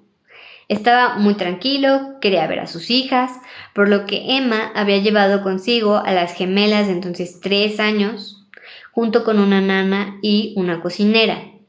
Dentro del departamento solo había una escolta. La entrada del edificio estaba custodiada por 2 patrullas de policía local a su servicio, por lo que estaba tranquilo. Si veían algún movimiento raro le avisarían con tiempo para escapar. A las 4 de la mañana del 22 de febrero, la Torre Miramar, ubicada sobre el malecón de Mazatlán, con vista a la playa, comenzó a ser rodeada sigilosamente por la Marina y la DEA. Era un total de 25 personas que formaban parte del operativo.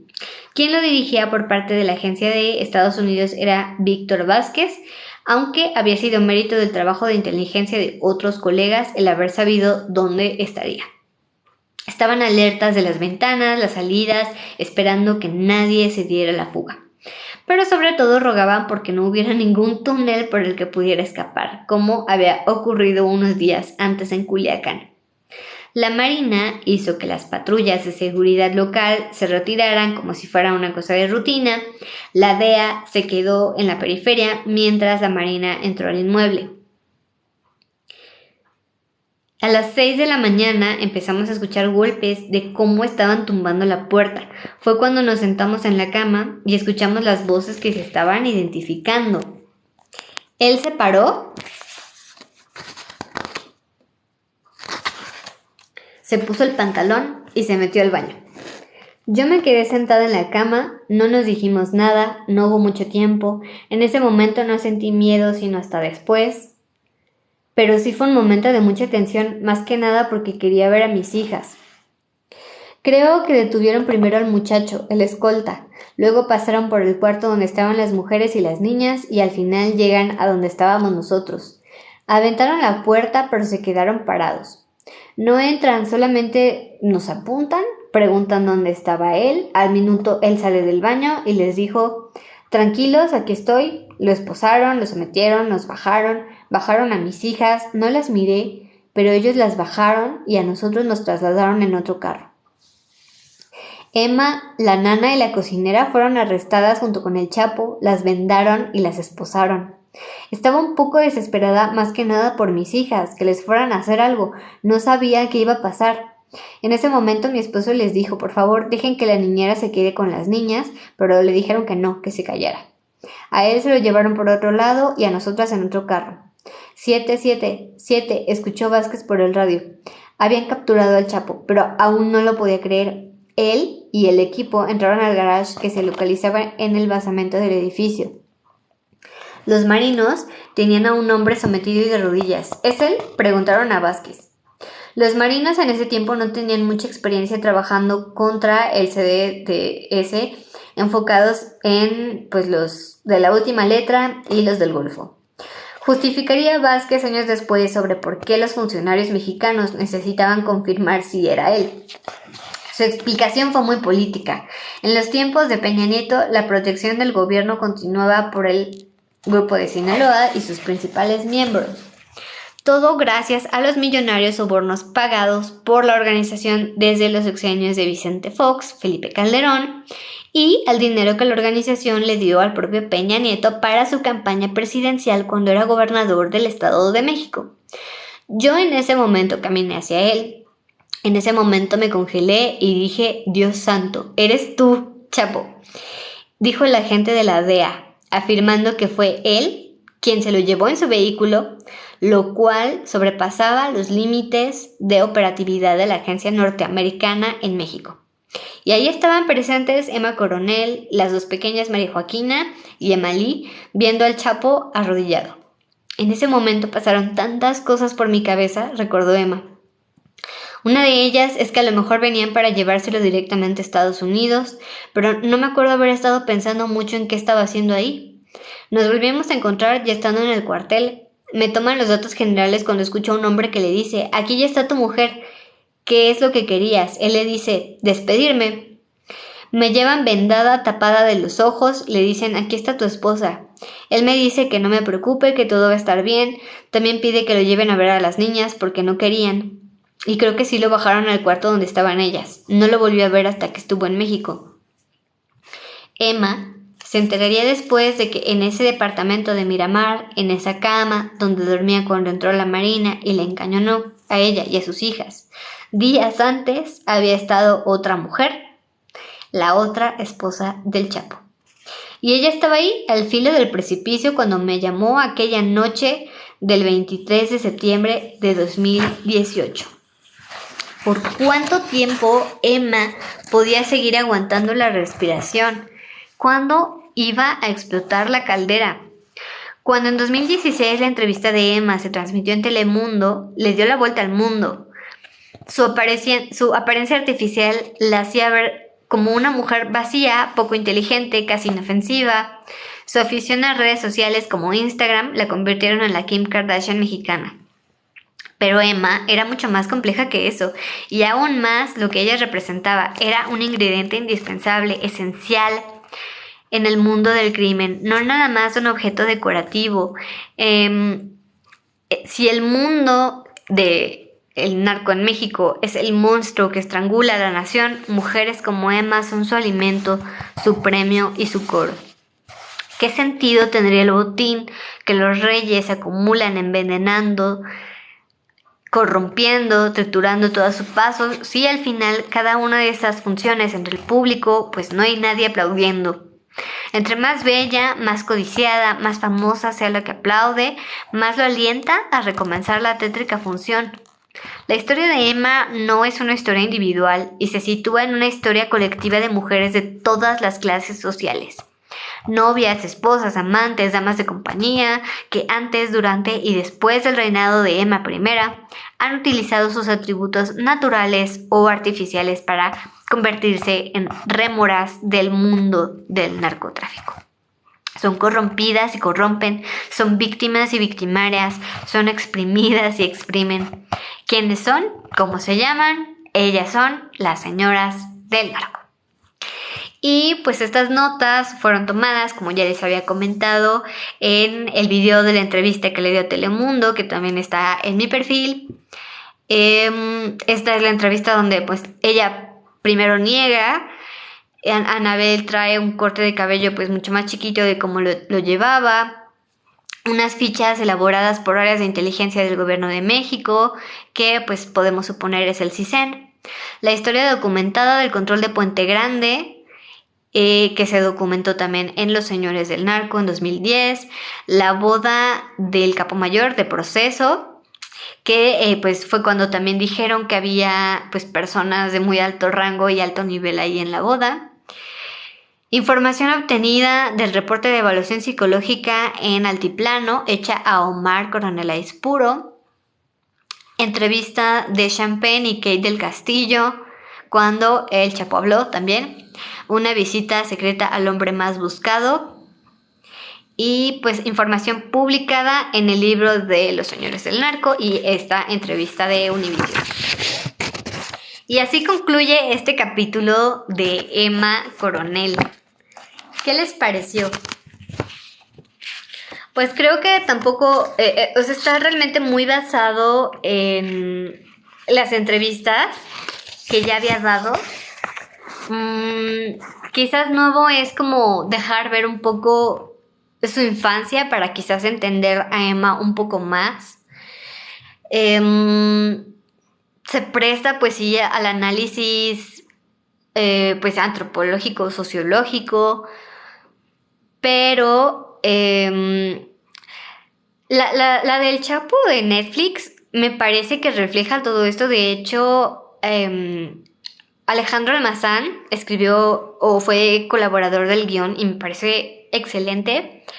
Entrevisté también a Francisco Cruz y pues los tres tienen información pues bastante similar respecto al grupo de Sinaloa y a pues en particular como esta parte de la historia que transcurrió entre 2005 y 2010, 2012 más o menos. Creo que les podría recomendar, pues si no conocen tanto del tema, pues podría ir por ahí. La verdad es que pues sí me parece bastante fiel. Hola. Entonces, pues ese fue el primer capítulo donde se habla de Emma como tal. Déjenme checar si había otro o si ya se sigue de filo.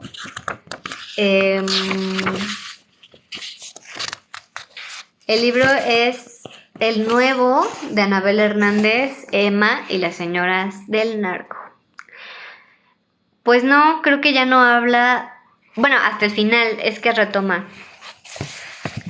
Es este. que estoy súper contenta porque fue un regalo.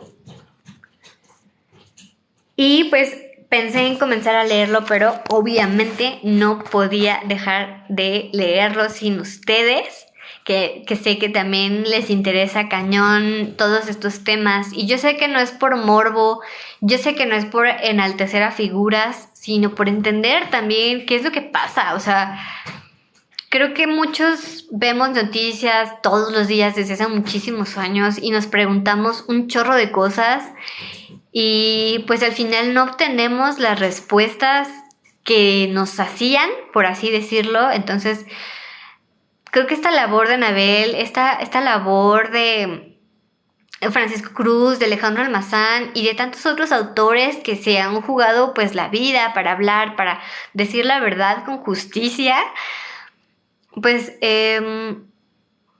al menos a mí me provoca un gran sentimiento de agradecimiento porque pues de alguna manera somos víctimas todos, unos más cercanos que otros hemos visto y hemos pues estado muy cercanos a casos sumamente dolorosos y creo que pues el primer paso para terminar con esto es entenderlo.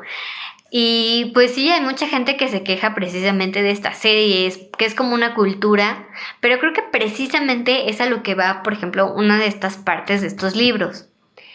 Y pues el hecho de cómo la derecha, el pensamiento de derecha o el pensamiento conservador, por así decirlo, también se refleja en estos, pues sí, tanto en estos libros como en estos eventos, como en estas grandes personalidades, en estos estatus, ¿no? O sea, este libro es sobre las mujeres que piensan así y que piensan beneficiarse de todo esto o que, entre comillas, ellas creen tener un beneficio.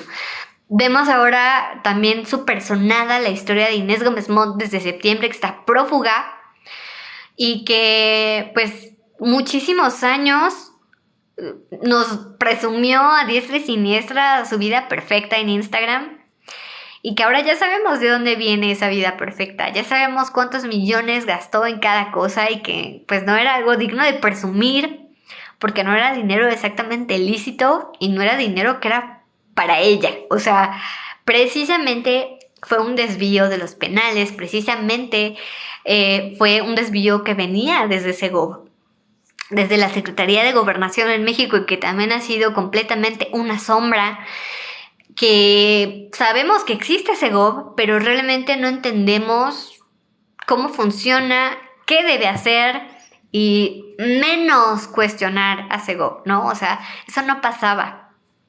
Y pues en este lado de la historia con este nuevo gobierno también tenemos pues poca luz en ese sentido de realmente qué está haciendo Segov, ¿no? Entonces creo que sí es muy importante comenzar a poner todos estos temas sobre la mesa. Y pues eso es. Entonces, no sé si quieran que comience a leer el capítulo 2 porque ya me cansé un poquito, no de leerlo, sino de la garganta. Ya tenía un rato que no hacía en vivos, entonces como que ya me desacostumbré y hace un poquito de frío.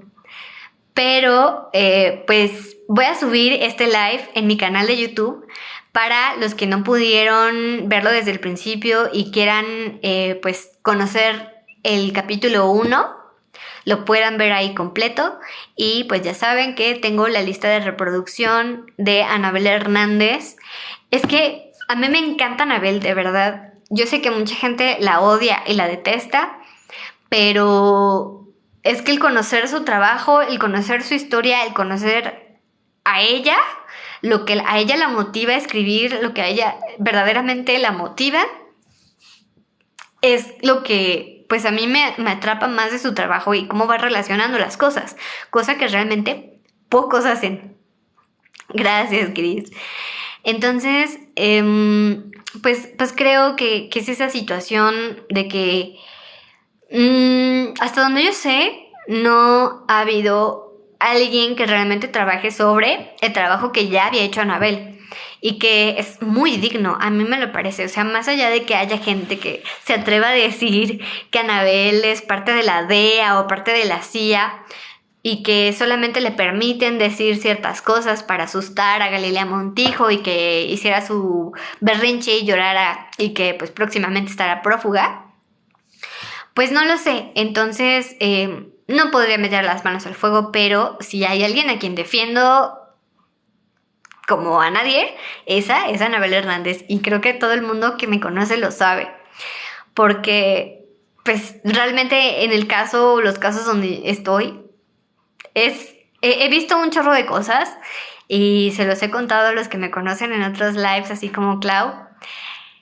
Entonces, lo que ella dice cobra sentido. O sea, creo que ella no es de las personas que dicen las cosas por decir. Entonces, cobra mucho, mucho sentido lo que ha publicado a lo largo del tiempo, lo que va publicando.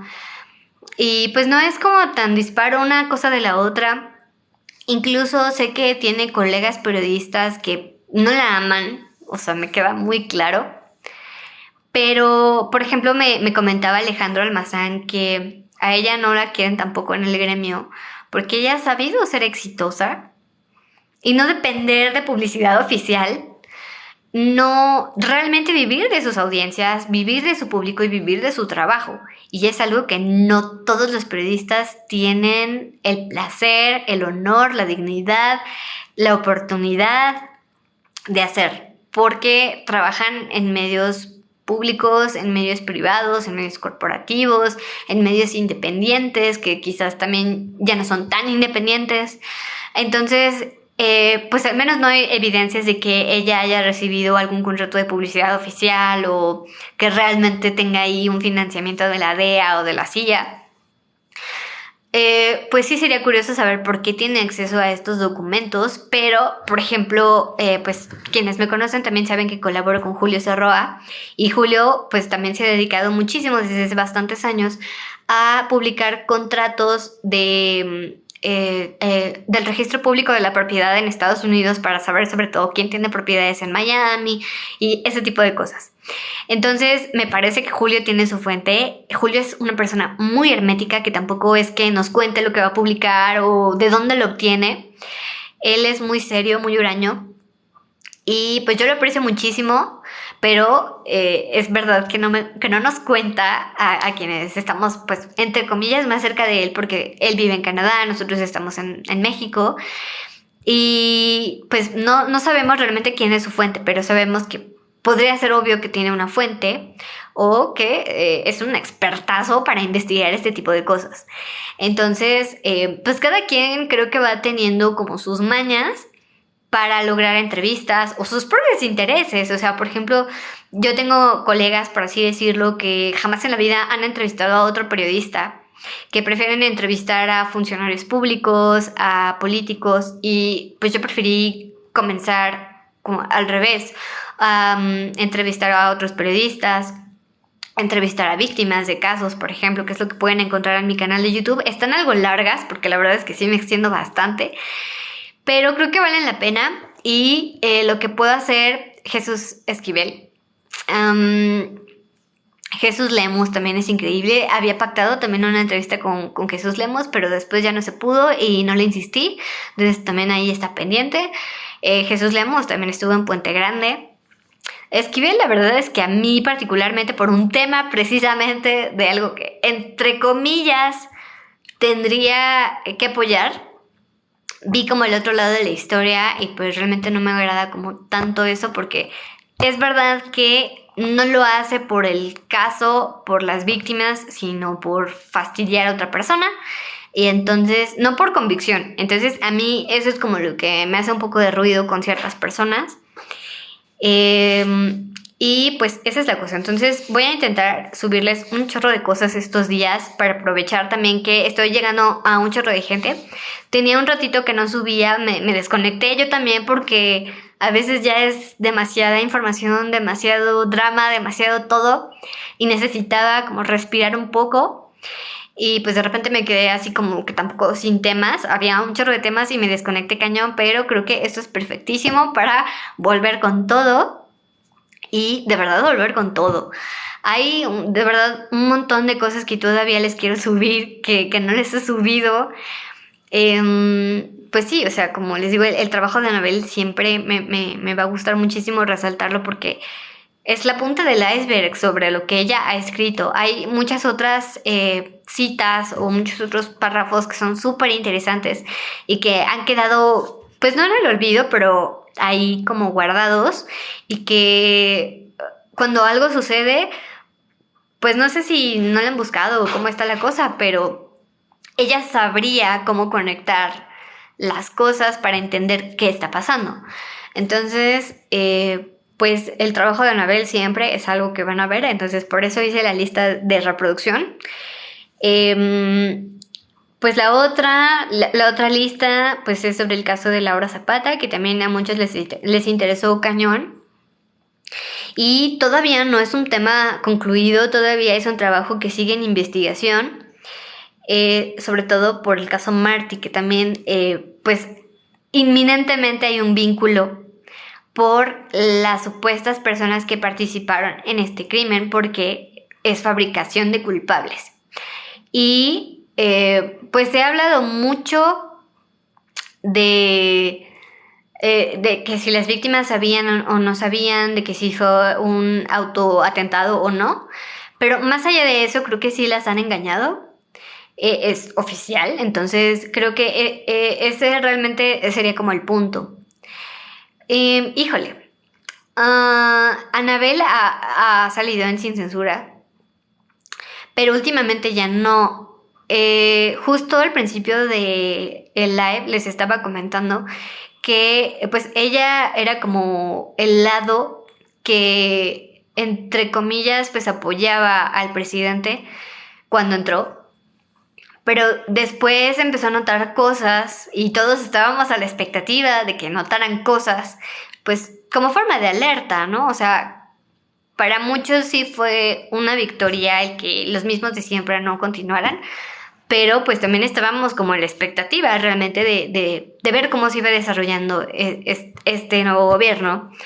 Y pues cuando Anabel empieza a señalar ciertas cosas, hay gente a la que no le gusta. Y esa gente a la que no le gusta, pues es en mayoría la audiencia de Vicente. Entonces, Vicente sí es como muy cuidadoso, por decirlo menos, con lo que piensa su audiencia. Y pues si la invitada no les gusta, pues ni cómo hacerle. Entonces, ella no nada más se distanció de Vicente, también se distanció de Ernesto Ledesma, no entiendo por qué exactamente. Ernesto también siempre ha sido muy objetivo, o sea, no fue como la misma historia. Entonces, pues sí está rara la cosa ahí, porque se distanció de muchos y comenzó a salir muchísimo. No, la verdad no sé porque no consumo, no veo Aristegui, pero pues sé que está muy frecuente ahí. Y pues que escribe en Deutsche Welle. Una vez dijo que el caso Cabeza de Vaca era persecución política y dejó mucho que pensar. Sí, sí, eso sí es verdad. No sé qué tan enterada o por qué realmente dijo eso. Y pues sí, mi fuente principal que la conocen y es adorada por muchos, y debo decir que por mí también, es de ahí. Entonces ella sabe, ella y su familia han vivido también las consecuencias de este gobierno y de gobiernos anteriores, que finalmente son lo mismo. Y pues obviamente se nota cuando hay un narcogobierno, ¿no? Entonces, pues sí, es el tipo de cosas que también están ahí como dudosas. Realmente, por ejemplo, cuando dijo que este gobierno también era neofascista, pues creo que también ahí exageró. Pero creo que realmente quizás lo que le da más valor a su trabajo son sus libros. Y me gustaba mucho que, por ejemplo, ella pues hablaba cuando tenía que hacerlo, nada más. O sea, creo que cuando ya te empiezan a pedir que comentes y opines de todo, es cuando ya chafeas y chocheas, porque a mí me pasaba a veces también con Julio. Ponía ciertos temas o proponían temas en los que pues yo la verdad no tenía ni idea y no sabía ni qué decir. Entonces, pues dices pura tontería. Y pues en teoría los periodistas no somos expertos en todo. Entonces también por eso y más es que yo también preferí como especializarme en un tema particular y no hablar de todo, sobre todo no reaccionar a todas las tonterías de la oposición, porque creo que ya hay mucha gente haciendo eso, creo que ya no necesitamos a uno más, es demasiado tóxico. Saben que yo no estoy de acuerdo como con muchas ideas de esas, pero prefiero ignorarlas. O sea, precisamente Vicente fue como de las personas que me hizo pensar, o sea, basta, ya no podemos vivir todo el tiempo con lo que dice esta gente. Entonces, prefiero ignorar porque pues, realmente tampoco es como que hayan tenido una repercusión muy real, ¿no? Mientras la cúpula financiera siga siendo la misma, no importa quién esté en el poder político. Varios de sus comentarios en la Dolce Vele son demasiado tendenciosos. Pues sí, yo supongo que pues igual ahí tiene que vender porque realmente es como la parte latina hasta donde yo entiendo, ¿no? Pues sí, y es como la única en su tema. Justo también le hice una entrevista a Jesús Escobar Tobar de la Octava, el que entrevistó a Anabel apenas, y que también la ha entrevistado en varias ocasiones, y que subieron también una entrevista con Israel Vallarta, que igual fue de lo último que publiqué.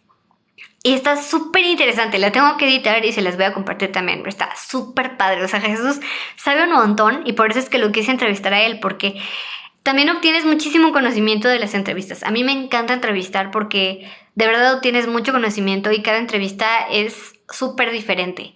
Y disfruté muchísimo esta con Jesús y estoy súper agradecida de que me haya dado la oportunidad de entrevistarlo. Y bueno, fue más bien como una charla. Quizás, no sé por qué intuyó que me conoce y sabe que me extiendo como demasiado en mis preguntas, pero la verdad estuvo súper, súper padre.